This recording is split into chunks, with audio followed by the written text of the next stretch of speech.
Shadows of the rising sun in the year of our Lord, 1274.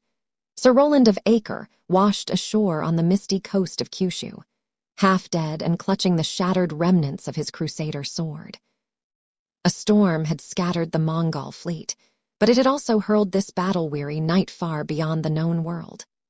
The locals called him Gaijin no Senshi, the foreign warrior, and gave him wary shelter in a ruined temple near the mountains. Roland had come seeking glory against the Saracens, only to find new devils in this strange land. The villagers spoke in hushed tones of the Oni, horned giants with iron clubs and skin like molten bronze, who descended from the peaks to devour children and burn shrines.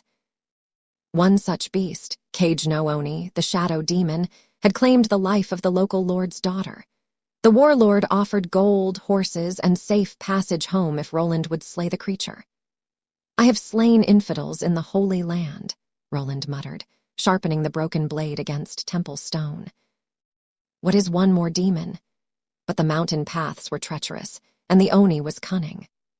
On the third night, as Roland camped beneath a blood-red moon, a shadow slipped between the trees.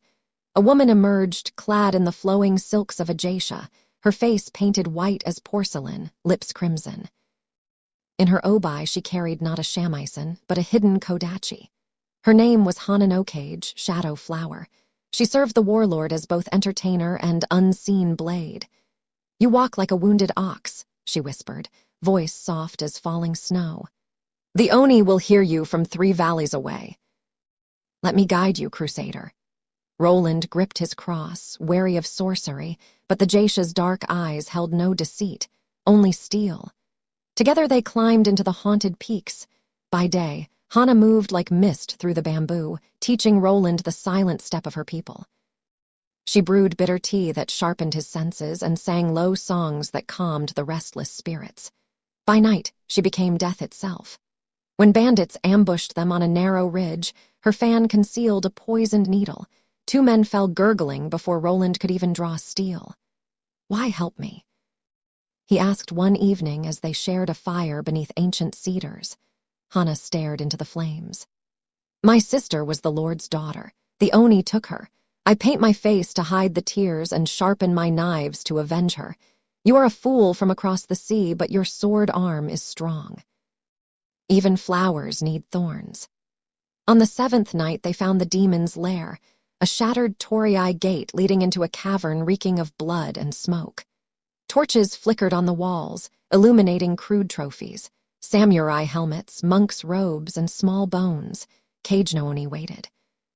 The creature stood twice the height of a man, its horns curling like blackened iron, eyes burning with hellfire. A massive kanabo club rested on its shoulder, crusted with old gore. "Little knight," the Oni boomed, voice like grinding boulders, "you bring a painted whore to my feast." Roland charged with a battle cry to the Virgin Mary. His broken sword, blessed in Jerusalem, bit deep into the demon's thigh, drawing black blood. The Oni roared and swung. The club shattered a pillar of stone, sending debris raining down. Hana moved like a ghost. While Roland distracted the beast, she scaled the cavern wall on silent feet. From above she dropped, kodachi flashing. The blade sliced across the Oni's eyes, blinding one orb in a spray of ichor. The demon howled in fury, flailing wildly. Roland ducked beneath a sweeping blow and drove his sword upward, piercing the creature's armored belly. The blessed steel burned like holy fire.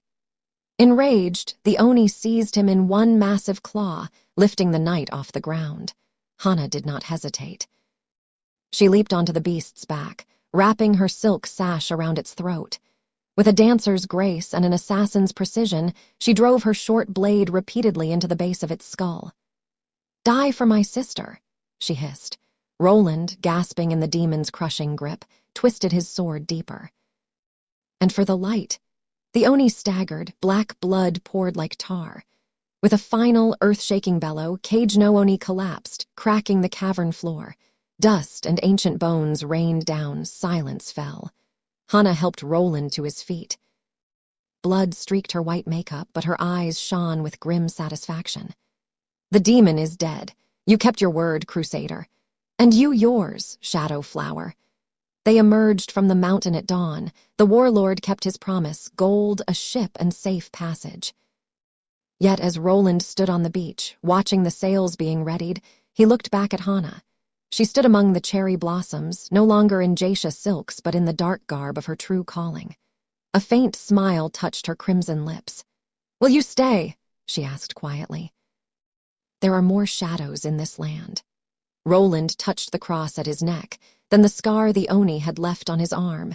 He smiled, a rare, weary thing. Perhaps the Holy Land can wait a little longer.